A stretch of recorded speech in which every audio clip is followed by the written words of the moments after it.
QuickBooks automatically matches bank fee transactions to transactions you recorded while using QuickBooks Payments to process a payment from a customer or QuickBooks Payroll to pay your employees.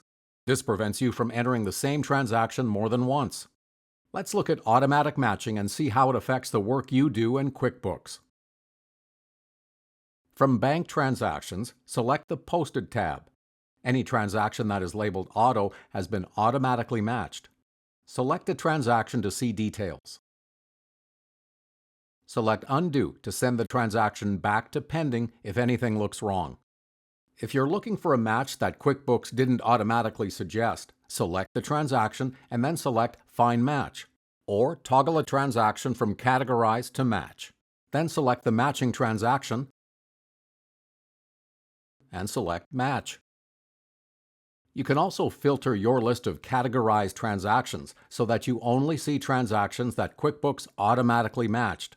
Select the Filters drop-down and select Auto Post Match.